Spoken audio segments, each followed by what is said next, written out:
guys, John Faulkner here with Survival Dispatch, and today I am joined by Angry American and Charley Hogwood. So, for you guys that don't know, Charley Hogwood is an author. Shameless plug real quick, Charley, your books, Amazon, go. Yep, on Amazon, Survival Group Handbook, the Unraveling, book one of the Bound to Survive series, and Prepper Strategic Relocation. Go buy all three of them. So how's book 2 coming? Book 2 is done, and it's just I've got to finish the edits.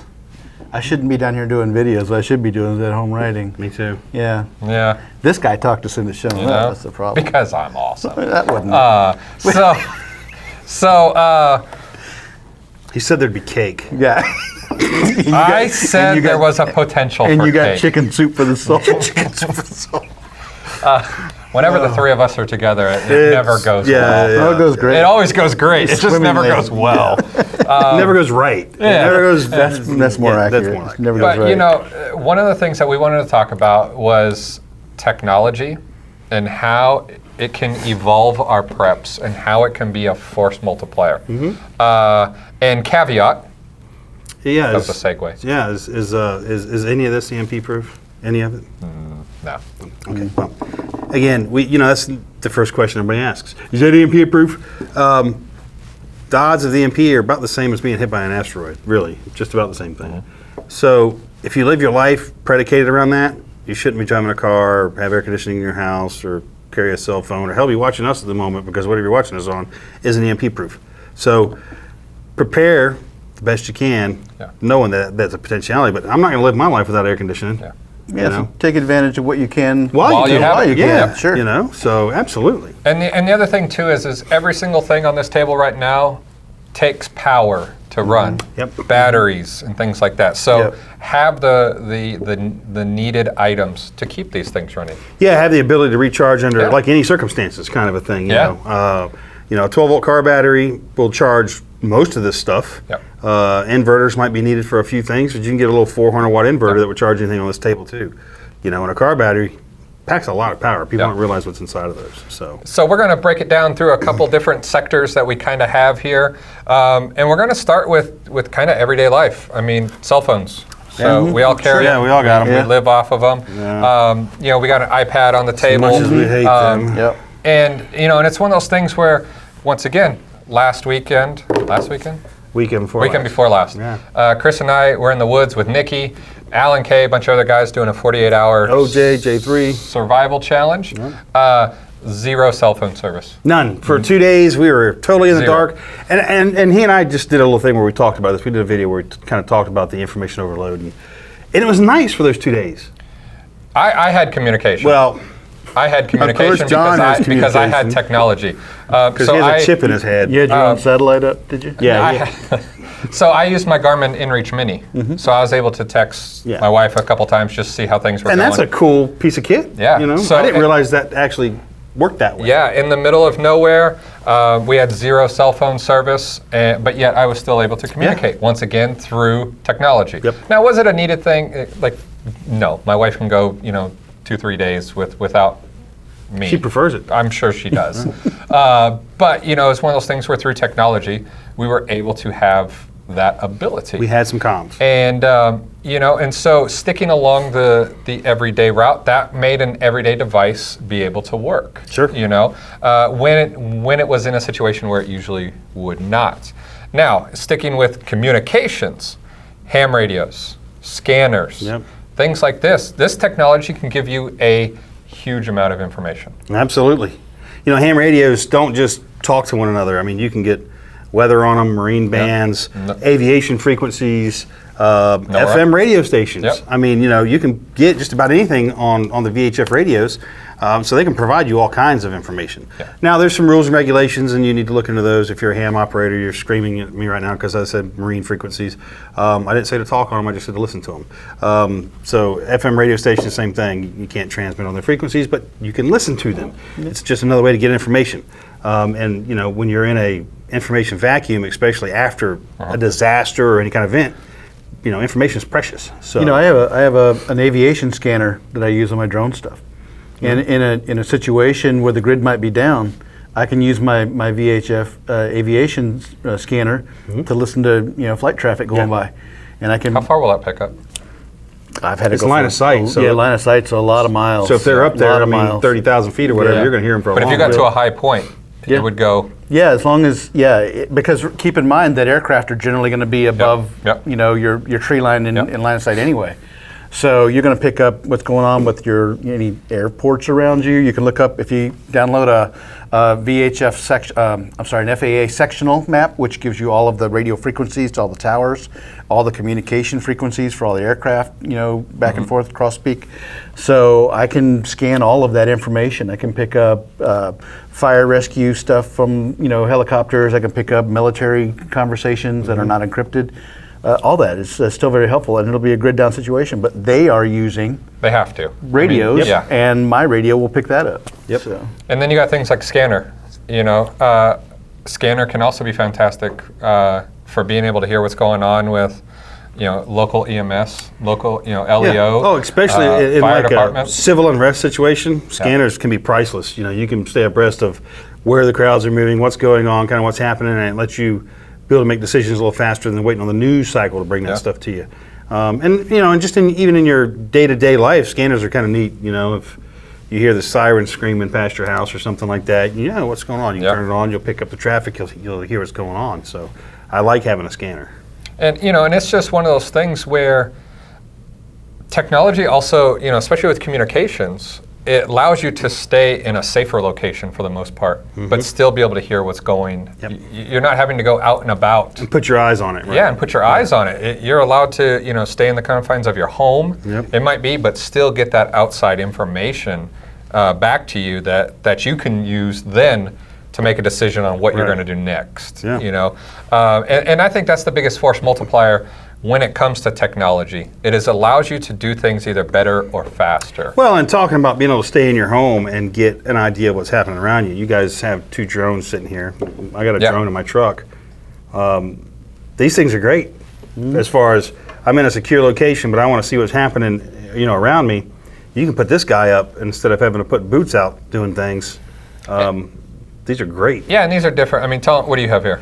So what I've got here is a Phantom 4 Pro Obsidian, which is the gunmetal color.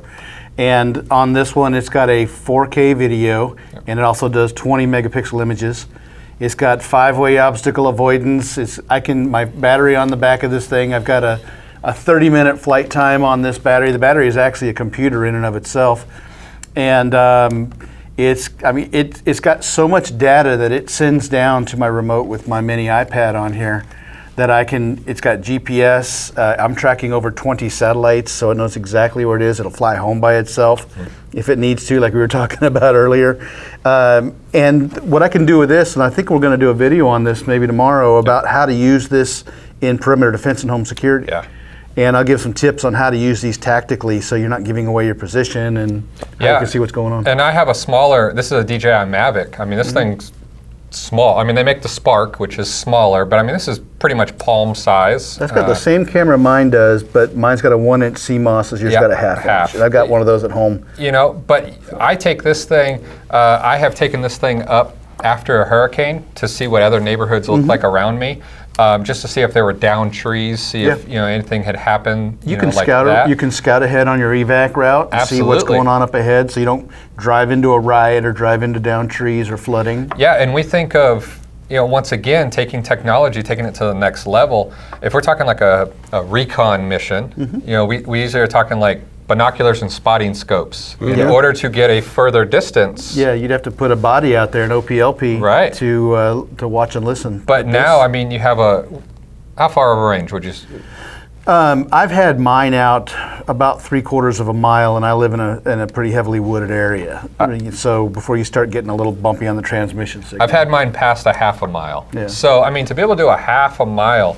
That's a lot of terrain. It's a lot of terrain. That it also saves you a lot of work effort. Yeah. I mean, if it was the 3 of us and we're going to perimeter a half a mile, that's just you walking in circles all day long, 24/7. Where you could pop one of these up and in 30-minute time, if that, take a complete surveillance of your perimeter. And you can program this with the onboard software to run a security route with waypoints, and it's not that hard to do. There's all kinds of flight routes that are built into these software on this.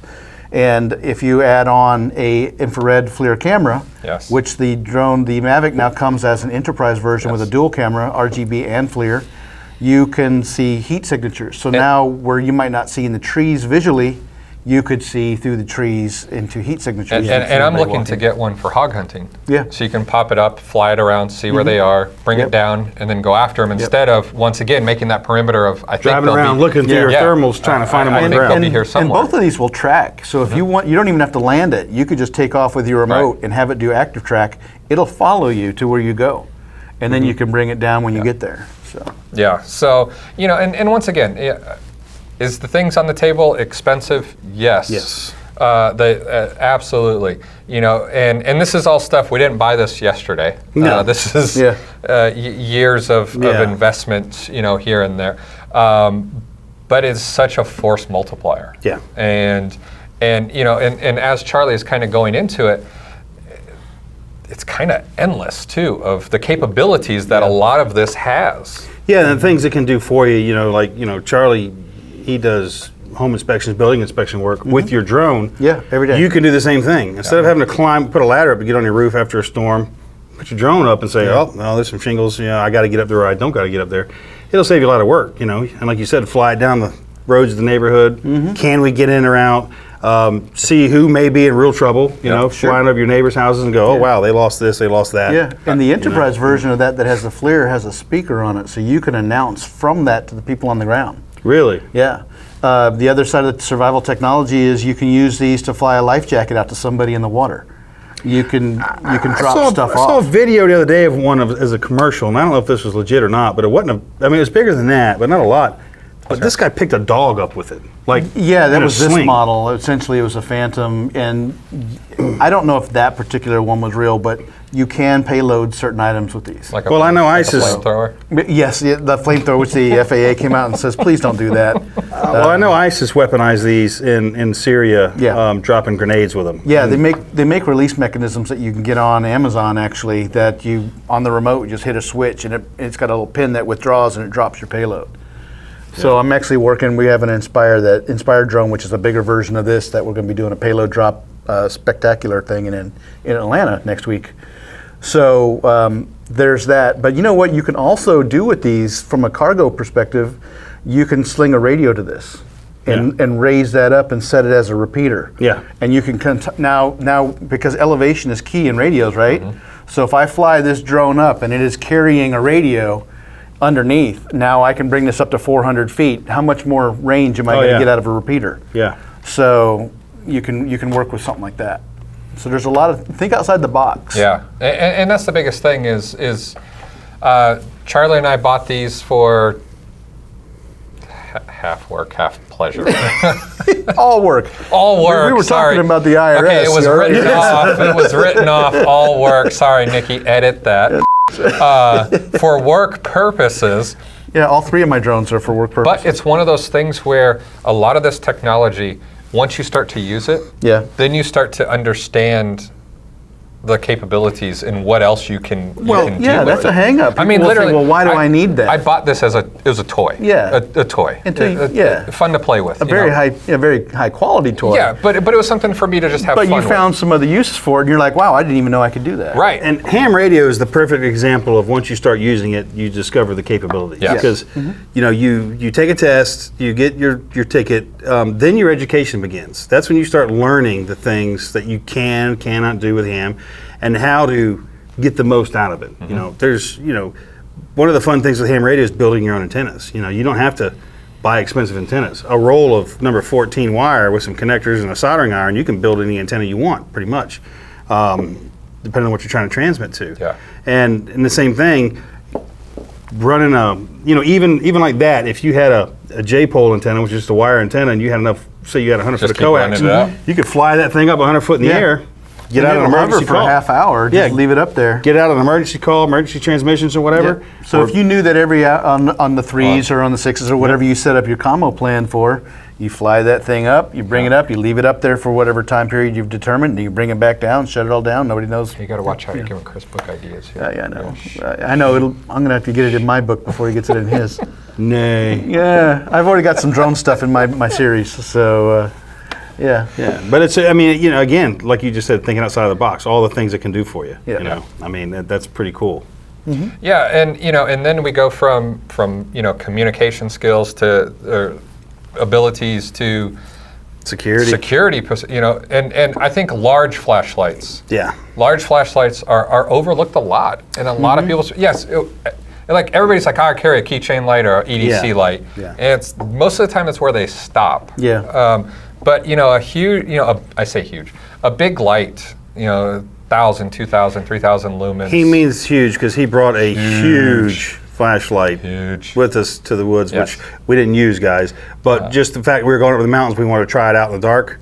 And yeah, it's like someone turned the sun on for a minute. You know, but it's those things where search and rescue, if you ever were in that situation. On either side of the fence, on too. either side of the fence. Yeah, absolutely. Yep. Can greatly be affected from signaling or searching with a huge, with a big light. And, and technology is being able to make, we're cramming a lot more lumens, a lot more candela into smaller packages. Yes, we are. You know, and lights are becoming more affordable. I mean, you look at this thing here, look at the diameter of that, and think back to the old D-cell mag lights. That were the state of the art at the time.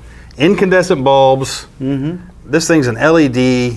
You know. Now, some flashlights you have to watch out for because they overdrive the LEDs and they get really hot. Well, they all they'll all get hot. You know, these things are, if you run them for a long time, they're going to get hot. Like I was regulated. I sat on this one on the bed the other day. I went in the bedroom and I was just laying there watching TV and it was in my pocket. I guess I hit the button. Well, I felt it, but I was like, oh, I'm just sitting on it, and that's what I'm feeling. Until I reached down there and realized that it's about to burn a hole in my pants. Because when this thing's on high, I mean that's low, but when it's on high, it's bright. It's still on low. It's bright. Yeah, it's a bright light. Yeah. So you know, and it heats up. It gets pretty hot. And you know what I found? I carry this little Streamlight ProTac 2A. I found that I had bought some batteries off of Amazon, Duracells. I like Duracells because the Energizer batteries for me, I use this thing every single day. Like Pepsi too, don't you? No, I don't actually. I try to stay away from all that stuff.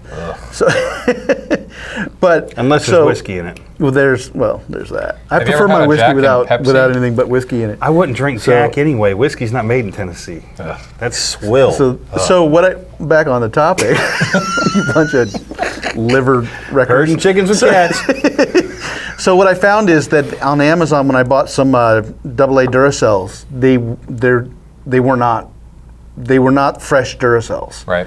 And so I'm using them up, and I had them freeze up inside of this flashlight. Now this is 2 AA's, and one got stuck in here. I couldn't get it out to save my life. And I was like, well, I might have to send it back for warranty, see if they'll do that. Or I finally just took some channel locks and some pliers, and I found that I could get the head off of this thing. And I had to use a drift pin and a hammer to drive that battery out, and a rat tail file to get the corrosion out of there. But you know, now it works again. It's about $38 when you buy this brand new. So buy your batteries fresh, buy them good, and like I say, Energizers don't ever do it for me. They don't last nearly as long as the Duracells. I got to say on that end, I've moved to straight, for 99% of this kind of stuff, rechargeable lithiums only. Yeah. I only do rechargeables, even AA's, AAA's, D's, whatever. If I'm putting them in lights or putting them in stuff like that, I'll do that. Now, remote controls around the house, that kind of thing, I don't bother with. But any of this kind of equipment that I'm using in my EDC stuff, my pack, my kits, I want rechargeables because I carry, Goal Zero and Anchor chargers. Yeah, and like stuff. You can use things like this. Yeah, to recharge those batteries. Yeah. So and a solar panel. An Anchor panel. Or that was not Anchor. That's Renology. Yeah. So same kind of thing. But having those, and then like that little charger we did the video on, you can recharge pretty much any battery with one of those things. And so I'm rechargeable pretty much exclusively now. Yeah. It's hard though. Yeah. Finding quality ones. Yeah. I sort through a lot of crap. I've been using for CR123s. Olight makes a CR123 that has a micro USB built into it. I haven't done that yet. Love it. And then Phoenix makes a AA.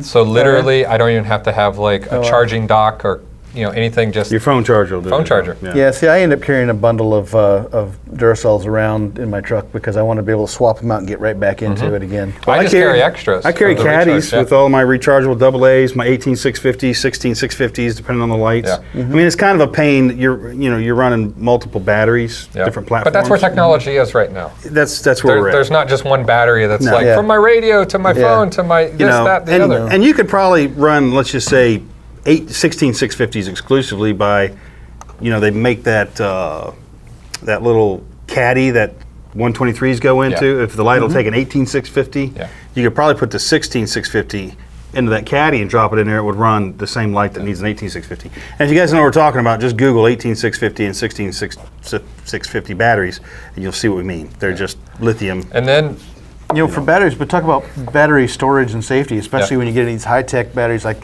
these LiPo drone batteries. We were just talking about how much of a fire hazard they are and how severely burned you can get when they overheat. So in this particular case, we use a LiPo fire-safe pouch. Yep. This is actually a fire-resistant pouch that'll try to contain those flames. So you store these in a hot vehicle, or because the batteries for these drones are actually, these are computers built into these. I don't know if you can see the lights in there. Those run. They know how many times they've been charged. Circuits and It gives you all the life history of that when you pull it up on the screen on the remote. it'll balance the cells Yep. that are in with Yep. them. Yep. It'll do all kinds of things. So battery safety is pretty important too if you get into the high-tech stuff. And then you can turn flashlights off, and you can still see at night. Yeah, you can if you're properly equipped. You can start going with night vision. Night vision. This is one of my helmets that I use when I hog hunt. I also do some training classes with this. Dangerous looking hogs. So Yeah.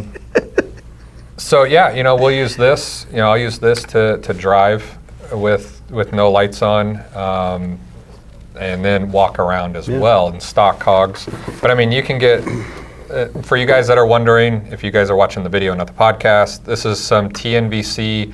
They're called DNVGs. They're dual tube DTNVGs, dual tube night vision, on a Wilcox mount with an M-Lock helmet, M-Tech helmet. But I mean, this is a capability that is huge. Oh yeah, having night vision or thermal, which we'll talk about in a minute, is a game changer. And in night vision, it really is one of those places where you get what you pay for. Buying a quality PVS 14 with a white phosphorus tube, or even a green phosphorus tube is going to be light years ahead of any of the kind of like commercial stuff that's out there. And 99% of that stuff is active IR, which means you have to have an IR light to go on with it. Generally, they're attached. Sometimes they're separate. But if you do that, and I'm walking around in a PVS 14, and you turn that IR light on, you might as well be turning this on in the woods. I'm going to see you. So there really is quite a place for the high quality passive, night vision stuff. First time I looked at one, I was like, okay, I see it, I get it. Yeah, and it is difficult to explain a lot of the times. I take a lot of guests and stuff hog hunting with me so that they can experience it. I try to tell people all the time, they look like Stevie Wonder as soon as they put on PVS 14s in the dark. There's it's a whole nother world. This is amazing. What I love to do is somebody who's never experienced this stuff is on a nice, cloudless night is just take them outside, look at the stars. turn it on, and just tell them, look up. Yeah. And what they'll see. Yeah. You see the Milky Way going on. Up there. Well, we sat in the garden the other night and watched the ISS fly over because it was scheduled and it came right over our house. We sat and watched it and pass over. And I mean, you didn't need that thing to see it. It's clear as day, but. And then I mean, from night vision, you have thermals. This is a Flir breach unit, a very small, compact. Can be mounted on a helmet if you want. I choose to just use it as a handheld. I keep it in a vest. You can go with things like, I have one of my hunting rifles here. This has a Pulsar XP50, the new laser rangefinder one. So, and it's one of the things where both of these units will see different things. Night vision will see some things that thermal can't at times. That's why it's much better to walk around with night vision. You can see things like sticks and rocks and things like that.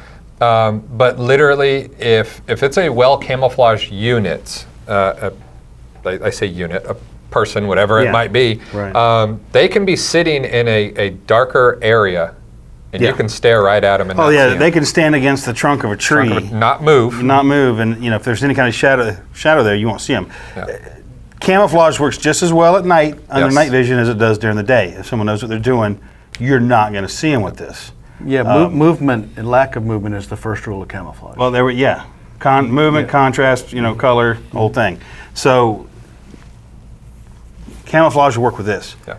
Camouflage doesn't work so well with the thermal unless you camouflage yourself behind a pane of glass. Then which still you just see a square. Big square. So everybody that thinks you're going to walk through a frickin' open field carrying a 4x4 piece of stainless, glass, I'm going to see a 4x4 square moving across the field. I just went through a week long Flir certification class with like drones with thermography. Yeah. And I'm talking to the Flir level 3A Flir guy, and he's like, "You cannot hide from Flir. You cannot. There's nothing that you can put on." Yeah. That's going to prevent you from being seen from the new night vision. You will have a signature.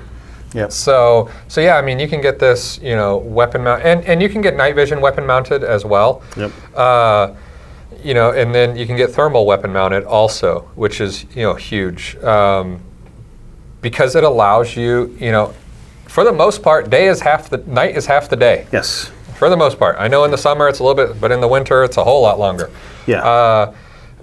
And things don't go away. No, and bad things happen at night. That's when the boogeyman comes out. And being able to project force over distance in the dark. Yeah. When someone thinks they're sneaking up on you, and all of a sudden a round cracks over their head is, hey, I see you kind of thing. It makes people think. Even just being able to let them know that you see them is a deterrent. Yeah. But it also gives you that advance warning, which is the first thing we want. We want a warning, before we have to start doing things. And this lets you do that, again, over distance. I don't have to wait till you get into hearing distance and step on a twig. I can see you out there. It's part of the 4D plan, which I think we'll cover tomorrow. Yes. Deter, detect, delay, and then defend. Correct. And that's all part of this, because security is best when it's layered. Yep. Absolutely. And this is a layer that you can apply. If you've got it, use it. If you don't have it, well, then make it up in some other way. And it's a big layer. I mean, it really is. This is one place where money is well spent on quality equipment, okay? And I know that some folks are going to say, well, this $500 passive unit's better than nothing. And, if you're dealing with average folks, that may very well be the case. But if you're dealing with anyone who is spun up and kind of dedicated to what they're doing, it won't be good enough. Yeah, and it's one of those things, these thermal and night vision, these are tools that I use for work. I work on eradication of hogs and other predators for ranches and stuff in the area. So, these are things that I use on a multiple times per month. Yeah. So it's one of those things where I have upgraded over the years. I've changed things. If you know somebody that has a night vision or a thermal unit, ask them to take you out and let you experience it, so that you can kind of see what it does, because it's a whole new world when you put them on. Yeah. And to remember, thermal works day or night, it don't matter. Absolutely. I zeroed that version of that optic without the rangefinder on it just recently. The technology these things possess is amazing. And all we did was put up a paper silhouette to start with, and I could see it clear as day. Yeah. At 50 yards, I could see that silhouette clear as day. But to have an aiming point, we just took a hand warmer packet and I stapled it to the front of it in the bullseye, and then I had my point of aim. And you can literally do a one-shot zero with those things. It's amazing what they're capable of. And once they're there, they're there. It's zeroed.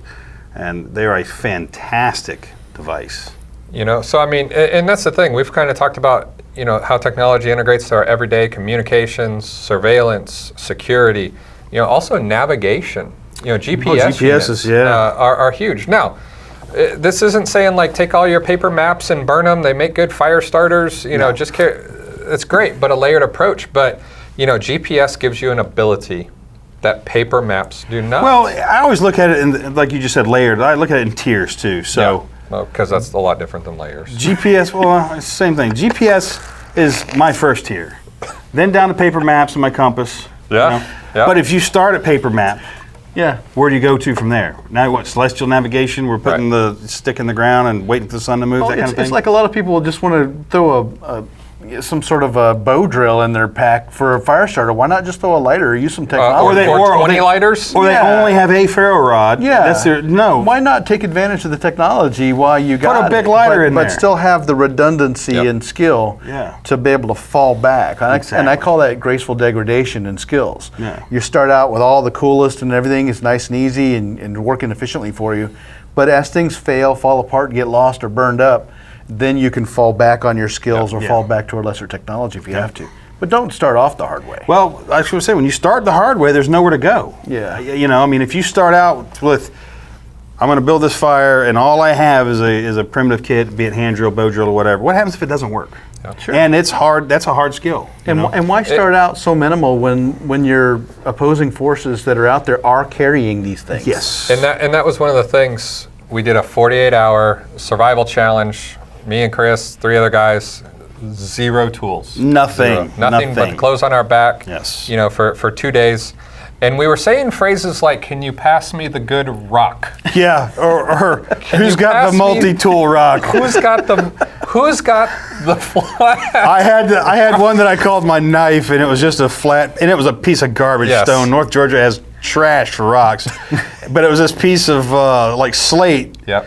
But you'll see, we cut some stuff. I mean, some substantial things, you know, in half, just beating it Batoning with a that rock. thing and beating it. And you're right. He's right. We'd be like, "Who's got the sharp rock?" You know. Did you give him? Did you call him Ugg? But it was one of those things that, like, I left the woods and I was like, "Give me all of my technology back, First, all my tools." As soon as I got to my truck, get my pocket knife, Yes. get my flashlight. You know, I feel better now. And you know, and it was one of those things too where we adjusted. Yeah, quickly. We adjusted quickly. Quickly. Yeah. but that's key. That's key to We be stopped able reaching. to fall back. I mean, we stopped reaching for our pocket knives after I think this first day and a half. Yeah. You know. Yeah. on the way back to the Oh truck. damn! That's right. No, When, no, we when actually you're ready to adjusted cut so him in quick. his sleep because he's snoring, you know? you know, Yeah. But it was one of those things where it made you realize how small of a kit, and it's the same with technology, but how small of a kit on you could make such a huge difference. Oh yeah, we were the whole time. We were like, if we had one knife out here, just any one of our pocket knives, Yep. if we had one of those, there's so much we could do with it. Yeah. You know, if we had a Hanka 550 cord, we could do this stuff so much. And wait till you guys see how we built the shelter. It was awesome. It's crazy. Epic. Yeah, you know, you're always looking up. Sometimes you need to look down. So, find the answers. But you know, but technology is the same way. Man, just one piece of technology can broaden your horizons so much. I mean, there's no better example of that than this thing right here. Yep. All right. Yeah. You know, can you imagine when we were kids, if we had the answers to every one of life's questions in our pocket? Oh yeah, that'd be the world right there. You know, that's what I'm saying. You know, Anything you want to absolutely. know. Yeah, It's right here. It's all right there. Yeah. And immediately. And a lot of garbage you don't want to know about. It's there too. But But there's a lot of survival tech that's built into those phones too. It's Absolutely. got compasses, measuring Sure, tools. Sure. But that's what I'm saying. This is the mapping. biggest example of how technology can assist your life, you know, and make things better. And two, you could have a PDF survival library on this thing. And even if the grid went down and cell towers didn't work, this thing will still So you know, I show took PDFs. Clint from Naked and Afraid came out and stayed with me a couple of years back, and we went out and took him out to the Everglades Swamp. We said, Lovely let's just, place. Oh yeah, I know. Lovely And place. So I said, let's just try to navigate with the cell phone. Let's see what happens. And what we found was we couldn't get the GPS to lock, and we found that the phone was triangulating towers, but there was only one tower, and the other towers were not behind us, so we were not triangulating anything. Yeah. So it kept snapping the phone's position to the tower. Oh, yeah. So the phone thought it was about a kilometer that way. Yeah. And while we were moving over here, so we're looking at the Google map on the phone, thinking where it is, it's somewhere else. Oh. So why are we moving and the phone's not, but it says it's moving, it's not moving. Yeah. So you got to be really careful when you start using these kind of things, because if it doesn't have towers to triangulate to, or it can't grab the satellites from wherever you are for some reason, it's going to give you false information. Well, and that's like Nikki and I were driving home from the Atlanta area, had his GPS unit out, and we were marking waters.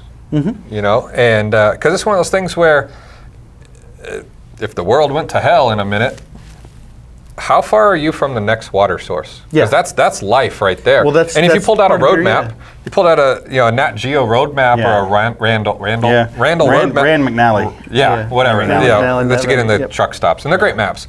They don't show water for the most part. No. You know, And if you're on foot, you have to navigate water to water to water. Absolutely. Not just from your point A to your desired point B. there could be just a little tiny hill. You might have to take another route to follow the water. There might be just a little tiny hill, and you're like, you died on that side of the hill of dehydration, and there was water on the just other on the other side. Sure. You know, so I mean, we were just marking waterways, and you know, it's things like that you start thinking about, and you know, if something were to happen, it might become a time where it's like you have to go 40 miles without water. Boy, you might be soaking a shirt. In Florida, that'd be rough. You know, but you might be soaking a shirt to carry it it'd to be try to hard get as go much water 40 as miles in possible. Florida without finding water too, though. Yeah. Well, that's true. You know, water. Florida's probably the easiest place where you're going to find water. Yeah. And water that you can drink. And I mean, that was, you know, Chris and I, during one of our YouTube lives, you know, a guy was like, I'm a trucker in Nevada, awesome guy. But it's like, dude, you're going to go 200 miles? Yeah, you in can't carry Nevada? enough water. You can't carry enough water. Yeah. You know? But there might be some little springs here and there. Yeah. If you see anything that's green, Yeah. mark it. Look for windmills. Because there's probably water somewhere there. Look for I mean, windmills that's because what it's someone's gonna watering cows. Yeah. You know. Yeah. you know, so it's things like that technology can really help in setting waypoints and Waypoints you know, for cache locations, Yeah. for buried gear, and for water holes, shelter spots, hunting spots, you know, areas to avoid. Rally points You even, can create you know. your own rally points and share those, you know, those maps with your other people. Yeah. So yeah, technology can be really helpful, and as long as you apply it and understand its limitations. Yes, absolutely. And be prepared to operate without it. Yeah. Correct. Yeah. I mean, we can wipe everything off this table and Still get gonna by. suck. And if I don't have but my we'll still drone, get we'll by. just have Chris shimmy up a tree and look and see Exactly. what's going on over there. And We'll just tie the antenna to his pants. And that's right. go on, get. Go on, get. Go on. Gone. That's pretty much what we did. We've got to have Nikki with And after us. about an hour, we'd be like, "You want me to help you?" Yeah, after an hour, he's still right. That's why I said we got to have Nikki. He's built more for climbing trees than I am. And then you get to the top and just bend over. And yeah, you don't need to tie the wire to me. I'm just going to climb into the tree. It's going to fold over. And here he goes. And now he's upside down. Look. Hurry up, tie it to the top of the tree and I'll let go. So this video fell off the rail. They all do. They all do. Man, they all do. But you know, and listen, this is who we are. This is what we do. I can't change it. But you know, technology, embrace it And use it. and use it. Now, I mean, you know, you cannot live your life predicated on the idea of I'm not going to have anything that won't survive an EMP. Yeah. Yeah, there's a lot of books written about it. I know, guilty, discharged. But I don't operate that way. Yeah. You know, Yeah. I mean, I embrace technology. I want every advantage, cheat, you know, leg up I can get. So EMP is so unlikely. Potential, Yeah, I was. sure. I mean, Potential. Well, you were there. We met with Arthur Bradley, Yeah. Dr. Bradley, up in Heritage Life Skills here a Yep. few months back, and you know, we were chatting with him. I sat and talked with him for a little while, and he wrote the book on EMPs, and he even tested your bags. Yeah. You know, and so. It would take a lot of things having to go very wrong to have an EMP happen. Well, Could it and- happen? It could. And for it to be a nationwide EMP, people don't get that either. They Yes. think one missile detonated is going to, no, it's actually going to take at least 3 and probably more. Yeah.